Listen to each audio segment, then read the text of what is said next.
تازه او مهم خبر د اسلامي امارت له لوري د درې ګونو قطاعاتو په واسطه د چاپو وهل پیل سول. د دغه امنیتي قطاعاتو ځواکونه کابل او ګڼ شمېر نورو ولایتونو کې تصفیوي عملیات او چاپې وهي. دا چې د دې عملیاتو موخه څه ده، دا اقدام چا او څنګه وکړ، کوم قطاعات یا د عملیات ترسره کوي او کوم ولایتونه پکې شامل دي، همدا ټول معلومات را سره همدغه ویډیو کې کتلی سي. سلامونه قدرمنو لیدونکو، زموږ مشال پریس چینل ته ښه راغلاست. امنیتي ځواکونو کابل کې تصفیوي عملیات پیل کړي. د افغان حکومت ویاند وایي چې درې ګونو امنیتي ځواکونو یعنی دفاع وزارت، کورنیو چارو وزارت او استخباراتو په کابل او نږدې ولایتونو کې تصفیوي عملیات پیل کړي دي. ذبیح الله مجاهد ویلي دي چې دغه پراخ تصفیوي عملیات د ملي دفاع وزارت د مرستیال ملا محمد فاضل مظلوم په مشرۍ پیل سوي.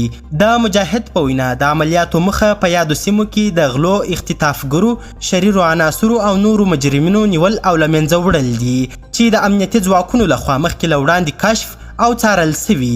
د حکومت ویاند زیاته کړې چې د دغو عملیاتو په جریان کې به هیڅ ملکي کس او کور ته زیان نه رسیږي. ټول احتیاطي تدابیر په نظر کې نیول سوي او له خلکو سره به ښه چلند کیږي. هغه د یادو ولایتونو او سیمو له خلکو څخه غوښتنه کړې چې د امنیتي ځواکونو سره د معلوماتو په ورکولو کې مرسته وکړي، له عملیاتو څخه د هیڅ ډول ویرې احساس ونه کړي، ځکه دغه عملیات د همدې خلکو او کابل ښاریانو، تجارانو او نورو هیوادوالو د لا ښه امنیت، ډاډ او اطمینان لپاره په لاره اچول سوي دي. مجاهد ډاډ ورکړی چې که څوک مجرم نه وي او یا له مجرمینو سره تړاو ونه لري، هغوی ته به هیڅ ستونزه نه وي. هغه له خلکو غوښتي دي چې ټول په خپلو کورونو او ځایونو کې په آرام پاتې سي او له خپلو امنیتي ځواکونو سره دې مرسته وکړي. قدرمنو لیدونکو، ډیره زیاته مننه چې ویډیو مو تر اخري شیبو کتل.